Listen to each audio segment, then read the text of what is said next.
Di tanah yang sunyi, ada rahasia yang lebih bising daripada kota. Di desa Karangjati, seorang pria memilih lumpur daripada lampu sorot, bukan karena kalah, tetapi karena sudah menang dengan caranya sendiri. Hari ini, seorang wanita datang dengan tumit tinggi dan kata-kata yang tajam.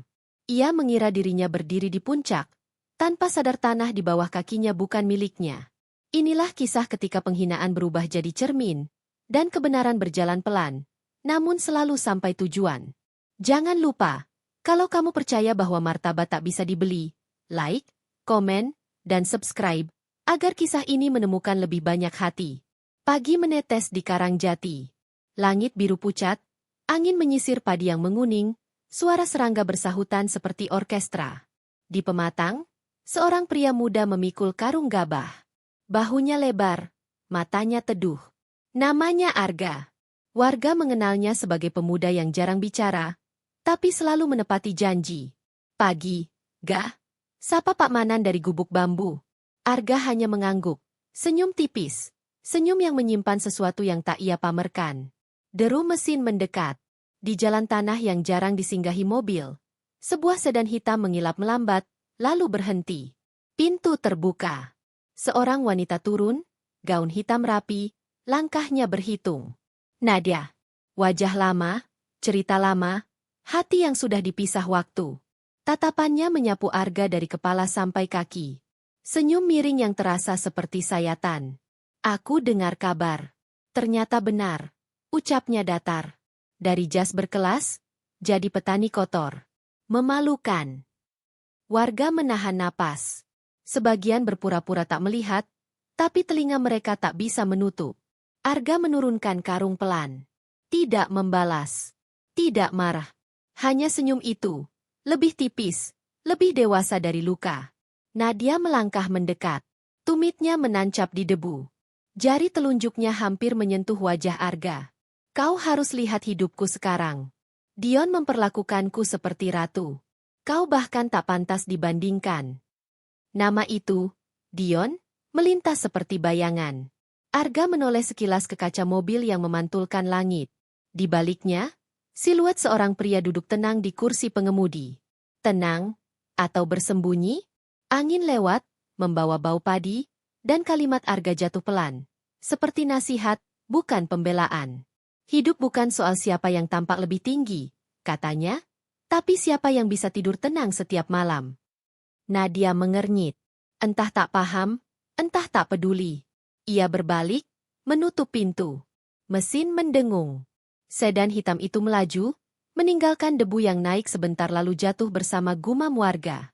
Arga tetap berdiri, menatap ujung jalan, lalu kembali ke pematang.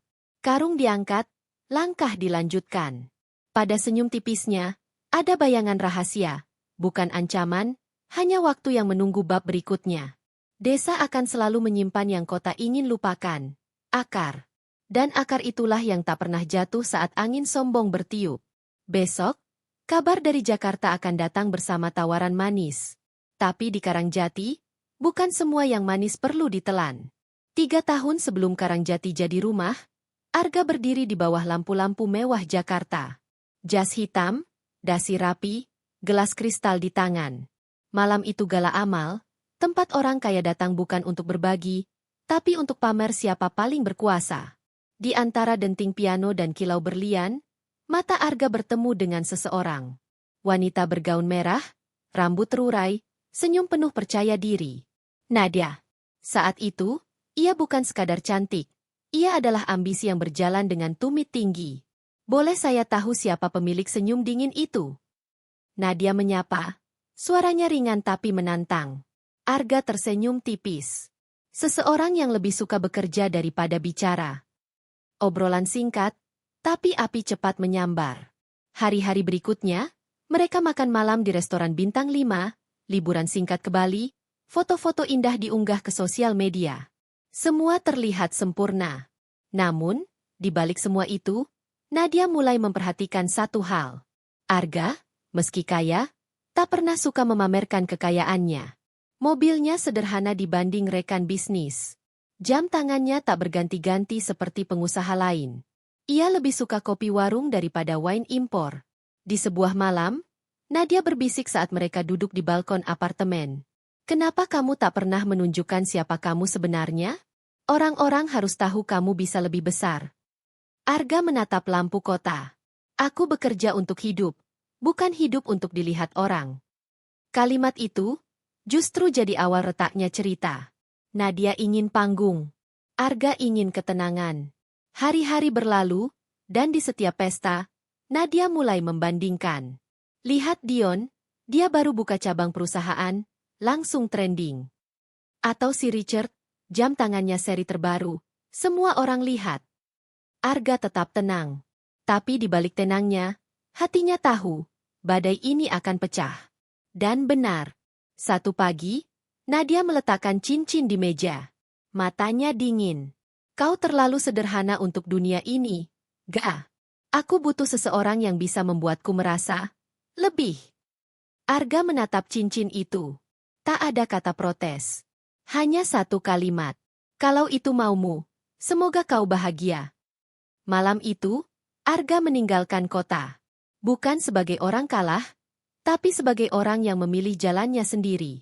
Dan jalan itu, membawanya ke Karangjati, desa kecil yang nanti akan jadi panggung balik cerita. Kadang, yang kau sebut sederhana hari ini, justru jadi benteng terkuat besok. Nadia pikir ia meninggalkan masa lalu. Tanpa sadar, ia sedang berjalan ke arahnya lagi. Besok, saat Karangjati disapa nama baru, Dion Surya. Pagi pertama di Karangjati menyambut Arga dengan dingin yang hidup. Bukan dingin mesin dari hotel berbintang, melainkan dingin tanah basah yang baru disiram embun. Rumahnya sederhana. Dinding kayu, lantai semen, atap genteng tua yang sesekali bocor saat hujan deras. Di belakang rumah, pohon mangga tua berdiri seperti penjaga yang paham rahasia. Arga bukan datang untuk sekadar pindah. Ia datang untuk pulang, kepada dirinya sendiri. Hari-hari awal, ia menunduk pada ilmu tanah. Pak Manan, tetua desa yang hangat, mengajarinya membaca cuaca dari gerak awan, menilai bibit dari mata, dan menghitung musim dengan kesabaran, bukan kalender. Sampean cepat tanggap, Gak? Kata Pak Manan suatu sore. Anak kota biasanya mundur kalau sudah kena lumpur. Arga tersenyum. Kalau lumpur saja tak sanggup dihadapi, bagaimana mau menghadapi hidup?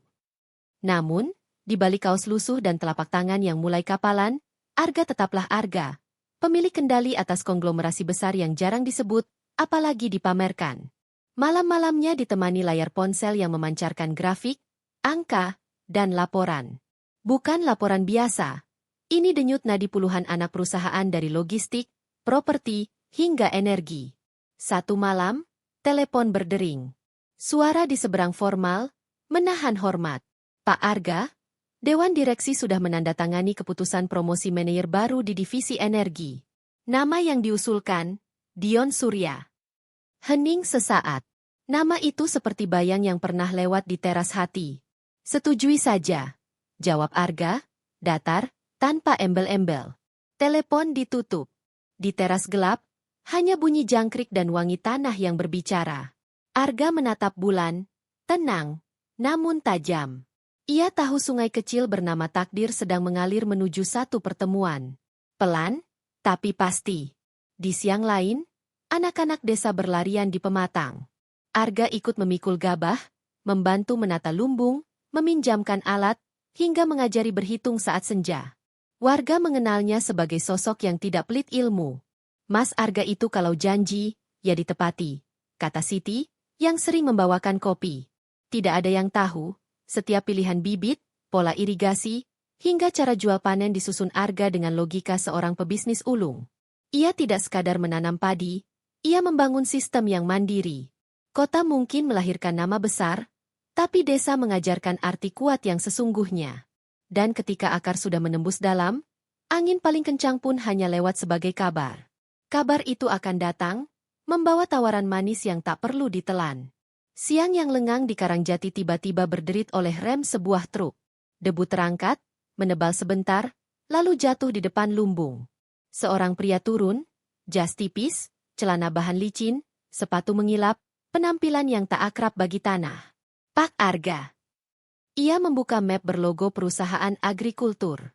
Saya dari PT Surya Agro. Kami menawarkan kerjasama, pupuk dan bibit unggul, harga miring, distribusi langsung ke kota besar. Warga yang beristirahat di bawah randu saling pandang, berbisik kecil. Tawaran seperti ini jarang datang. Suara, untung besar, selalu terdengar lebih nyaring daripada desir angin. Arga menatap map itu lama, seperti membaca yang tak tertulis.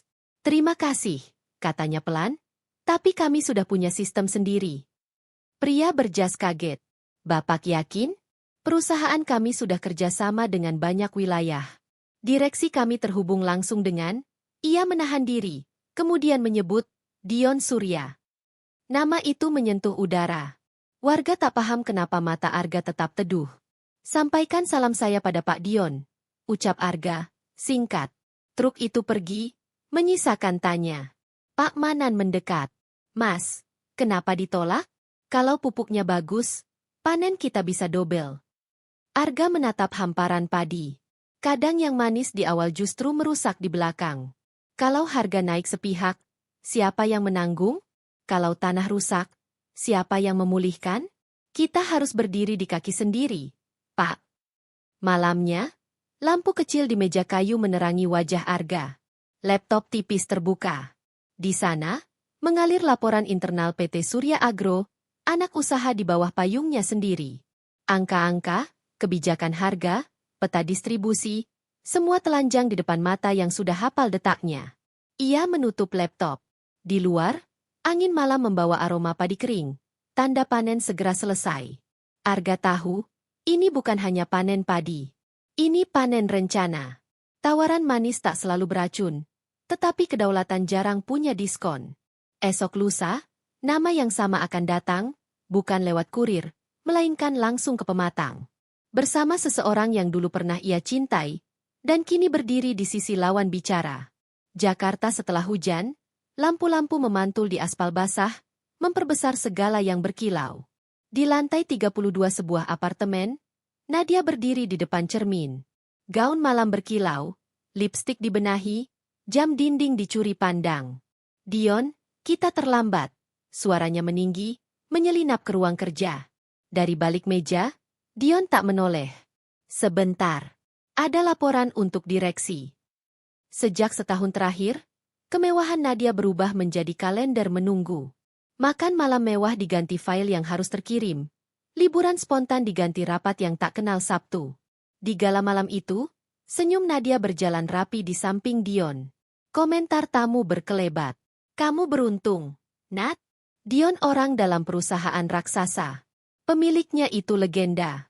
Jarang muncul, tapi semua menghormatinya. Siapa namanya? Nadia bertanya santai, menahan rasa ingin tahu. Entah. Orang seperti itu memilih bayang-bayang. Di mobil pulang, Nadia menatap Dion. Kamu pernah bertemu pemiliknya? Dion memandang lurus. Sekali. Lama dulu. Orangnya tenang, tak bicara uang. Waktu itu aku anggap aneh. Sekarang aku mengerti. Dalam apartemen, saat air shower menutupi suara, ponsel kerja Dion bergetar di meja. Layar menyala. Satu email masuk. Hanya satu kalimat. Promosi disetujui. Ah. Tanpa tanda tangan panjang. Tanpa nama lengkap. Hanya satu huruf yang seperti mengetuk pintu masa lalu. Nadia memandangi layar itu lama. Ia tak tahu, huruf yang dingin itu adalah hangat yang pernah menyebut namanya pelan. Arga. Di kota, rahasia disembunyikan oleh cahaya. Di desa, rahasia dilindungi oleh gelap yang jujur. Dua dunia ini sedang berjalan saling mendekat, diikat oleh satu huruf yang akan membelah tenang. A. Lantai 28, ruang rapat yang dingin oleh pendingin dan target angka. Peta distribusi terpampang di layar. Kepala pemasaran menunjuk titik-titik yang hendak ditaklukkan. Target utama kita tahun ini, wilayah pedesaan yang belum tersentuh kompetitor. Salah satunya, Desa Karangjati. Peta diperbesar. Lahan luas, akses logistik, komunitas petani yang solid. Kalau Karangjati masuk, cincin wilayah sekitarnya akan mengikuti. Dion mencondongkan tubuh. Biar saya yang turun langsung. Garis-garis rencana tertata. Proposal ditandai. Agenda disusun. Karangjati resmi masuk kalender. Perjalanan 8 jam menipiskan kota di kaca. Menggantinya dengan sawah yang bergoyang, anak-anak yang berlari tanpa alas kaki, dan langit yang tidak terburu-buru.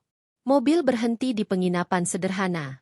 Malamnya, Dion bertemu perangkat desa. Kalau mau bicara pertanian di sini, kata Pak Lurah sambil tersenyum, temui dulu Pak Arga.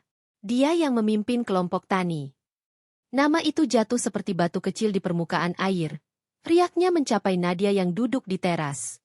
Tangannya mengecup cangkir, matanya ke langit. Jantungnya mengetuk pintu yang selama ini ia kunci rapat. Di kamar, Nadia gelisah. Ia tak berani bertanya seperti apa Arga yang dimaksud. Karena ia tahu, jawaban bisa merobohkan dinding tipis yang memisahkan masa lalu dan masa kini. Takdir sering datang lewat kalimat yang terdengar biasa, temui Pak Arga. Besok pagi, pematang akan jadi meja rapat, gubuk akan jadi ruang konferensi, dan secangkir kopi akan menyatukan 3 orang yang pernah berdiri di panggung yang sama, dengan peran yang berbeda. Pagi Karangjati lembab oleh embun. Arga memikul karung gabah saat sedan hitam berhenti di jalan tanah. Dion keluar, rapi, ramah, tegas. Di sampingnya, seorang wanita bergaun hitam sederhana namun berkelas. Nadia. Waktu seakan mundur 2 tahun, lalu berhenti tepat di hadapan Arga. Pak Arga, Dion mengulurkan tangan. Saya Dion Surya, PT Surya Agro. Kami ingin membicarakan peluang kerjasama. Arga mengangguk tipis. Silakan. Kita ke gubuk. Ngopi dulu. Di gubuk bambu, kopi hitam mengepul dalam cangkir sederhana. Dion memaparkan tawaran. Pupuk unggul, irigasi modern, jalur distribusi cepat, angka-angka yang rapi seperti barisan prajurit. Arga mendengar, menimbang, menatap sawah di sela kalimat. Bagus, katanya akhirnya. Tapi saya menolak. Hening. Dion mengerut. Kenapa? Produktivitas bisa naik 2 kali lipat. Arga menatap lurus. Produktivitas bukan satu-satunya ukuran. Jika tanah rusak oleh kimia, siapa menanggung? Jika harga dinaikkan sepihak, siapa rugi? Saya tak mau petani di sini tergantung pada pihak luar. Nadia menggenggam cangkir lebih erat. Kata-kata itu bukan baru. Ia pernah mendengarnya di balkon apartemen, sebelum cincin diletakkan di meja. Dion mencoba lagi, sopan namun menekan. Arga tersenyum tipis. Saya sudah tahu siapa yang berdiri di belakang perusahaan Anda, Pak Dion. Keputusan ini pasti sampai ke telinga orang itu. Sampaikan saja, ini pilihan saya. Dion menatap tajam. Anda kenal pemilik perusahaan kami? Arga meneguk kopi pelan, lalu menatap Nadia sekilas, singkat, namun cukup untuk membuat udara di gubuk mengerut. Pertemuan berakhir tanpa tanda tangan. Sedan hitam menjauh, meninggalkan getar yang tak terlihat namun terasa. Kekuasaan sering menganggap semua pintu bisa dibuka dengan satu kunci, keuntungan.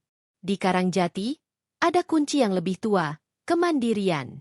Dan pintu itu hanya terbuka dari dalam. Di penginapan, malam mengantarkan Dion pada rasa ingin tahu yang tak bisa ditidurkan. Ia membuka laptop, akses khusus, jalur yang tak semua manajer punya. Ia mencari Arga. Tak ada. Menelusuri pemasok, mitra, komisaris. Tetap tak ada. Namun, setiap kali ia memeriksa struktur kepemilikan anak perusahaan, nama yang sama muncul seperti bayangan di balik tirai, A Group Holdings. Dion menarik napas. Huruf di email, A, kembali mengetuk. Ia mengakses data kepemilikan lahan Karangjati. Dokumen pemerintah tak berbohong, lahan luas yang kini menjadi pusat produksi desa itu terdaftar atas nama entitas yang sama, A Group Holdings. Potongan-potongan kemarin menyatu. Tatapan Arga, kepercayaan diri yang tak mengancam, penolakan yang terdengar seperti orang yang punya opsi lain. Terlalu masuk akal. Pagi berikutnya, sebelum matahari mengeringkan embun, Dion menemui Pak Lurah. Pak Arga orang sini. Pak Lurah tertawa kecil. Bukan. Datang 2 tahun lalu. Beli lahan, kerja tenang, tak pernah pamer. Saya rasa dia orang besar, tapi biarlah. Wong dia milih hidup sederhana. Dion pulang ke penginapan, menutup laptop, menatap Nadia yang duduk di teras. Tatapan mereka bertemu, dua batu yang dilempar bersamaan, riaknya saling bertabrakan. Aku tahu siapa dia, ucap Dion akhirnya. Nadia menegang. Siapa? Pemilik perusahaan tempatku bekerja. Dion menahan jeda, lalu menatap langsung retinanya. Arga. Kata itu membuka pintu masa lalu yang selama ini ditahan Nadia dengan lutut dan doa. Kenangan tumpah. Gala pertama, balkon terakhir, senyum tipis yang tak pernah minta dipuji. Ada rahasia yang tak perlu dikejar. Ia datang sendiri ketika kau berani melihat. Besok, pematang tak hanya jadi tempat panen. Ia akan jadi panggung kebenaran. Siang Karangjati memantulkan cahaya emas dari jerami yang baru saja dirapikan. Sedan hitam berhenti di pinggir pematang. Pintu terbuka. Dion keluar dengan rahang mengeras. Nadia menyusul, matanya gelisah. Arga berdiri beberapa langkah di depan, kaos lusuh, caping menahan terik, bahu masih memikul karung gabah. Senyumnya, itu lagi, senyum yang tak butuh penonton. Arga. Suara Dion datar, menyimpan bara. Kita perlu bicara. Arga menurunkan karung, meletakkannya pelan. Silakan. Dion maju. Aku tahu siapa kamu. Pemilik perusahaan tempat aku bekerja. Kenapa menyamar jadi petani? Kenapa tak bilang dari awal? Arga tak berkedip. Aku tidak menyamar. Aku hidup seperti yang aku mau. Tanah ini milikku, perusahaan itu milikku, dan semua keputusan yang kamu jalankan akhirnya sampai di mejaku. Warga yang kebetulan menonton saling berbisik, setengah tak percaya. Nadia menahan napas, mencoba membaca wajah yang pernah ia tinggalkan. Kalau begitu, Dion menahan emosi, kenapa biarkan kami datang jauh-jauh untuk ditolak? Arga tersenyum tipis. Karena aku ingin kamu melihat siapa yang memegang kendali. Dan aku ingin dia. Arga menoleh pada Nadia, menyadari bahwa kemewahan yang dibanggakannya berdiri di atas tanah orang yang pernah ia hina. Udara menegang. Debu kecil menari di antara mereka. Nadia membuka suara, lirih. Kenapa? Kenapa kamu tak bilang dari dulu? Arga melangkah mendekat. Dulu aku mencintaimu. Aku ingin tahu apa yang lebih kamu cintai. Aku atau uangku? Ternyata jawabannya jelas. Dion memotong, berusaha mengambil alih panggung. Kalau ini balas dendam, katakan saja. Arga menatapnya lama. Kalau ini balas dendam, kamu tak akan berdiri di sini. Kamu tak akan punya pekerjaan. Aku memilih membiarkanmu di posisimu, agar kamu tahu, setiap keberhasilan yang kamu dapat, karena aku mengizinkannya. Hening panjang. Arga mengangkat kembali karungnya. Sekarang pulanglah. Tanah ini bukan untuk dijual. Dan ingat, kita akan bertemu lagi, di ruang yang berbeda. Sedan hitam pergi. Warga masih berbisik, antara kagum dan tak percaya. Arga berdiri di pematang, menatap sawah yang luas, lalu tersenyum. Bukan kemenangan, hanya kebenaran yang akhirnya berdiri tanpa harus berteriak. Kadang, yang paling kuat bukan tamparan, melainkan pilihan untuk tidak membalas. Sebab kuasa paling tinggi adalah kuasa atas diri sendiri. 3 bulan setelah hari itu, musim hujan datang. Langit kelabu, air menyusuri pematang, menenangkan tanah yang baru saja berjuang. Di beranda rumah kayu, Arga menulis di buku catatan, ditemani uap kopi yang wangi seperti pagi pertama. Desa kembali tenang. Tidak ada lagi mobil mewah tiba-tiba. Tidak ada lagi telunjuk yang menunjuk wajah, hanya telapak tangan yang saling menolong. Dari kota, kabar tetap sampai. Dion bertahan, bahkan naik gaji. Kini, setiap ia menandatangani dokumen, ia mengingat mata yang menatapnya di Karangjati, mata yang tidak menghakimi, namun menimbang. Nadia memilih diam. Nomor Arga tetap ada di ponselnya. Beberapa kali ia menulis pesan panjang. Berkali-kali pula ia menghapus sebelum terkirim. Ia mengerti, hidup mewahnya adalah pinjaman. Dan pemberi pinjaman itu adalah seseorang yang pernah ia tinggalkan. Suatu sore gerimis, seorang anak berlari ke beranda. Pak Arga, ada surat dari Jakarta. Arga membuka amplop. 1 lembar kertas, tulisan tangan rapi. Terima kasih karena tetap membiarkan kami berdiri. Aku mengerti sekarang. N. Arga membaca sekali, melipatnya kembali. Tidak ada balasan. Beberapa hal lebih baik dibiarkan mengendap, seperti tanah sesudah hujan. Ia berdiri, memeriksa saluran air di pematang. Dari kejauhan, warga melambaikan tangan. Arga membalas, pendek, hangat. Di Karangjati, kemenangan bukan membuat orang lain jatuh, melainkan tetap tegak saat diremehkan. Dan tanah, seperti Arga, akan terus memberi hasil bagi siapapun yang menghargainya. Pada akhirnya, penghinaan adalah cermin yang memantulkan wajah penistanya sendiri. Sedangkan martabat, tak butuh panggung untuk bersinar. Jika kisah ini menyentuhmu, jangan lupa like, komentar, dan subscribe. Bukan untuk angka, tetapi agar pesan sederhana ini berjalan lebih jauh. Bahwa tenang bukan berarti kalah. Itu hanya cara lain untuk menang, dengan elegan.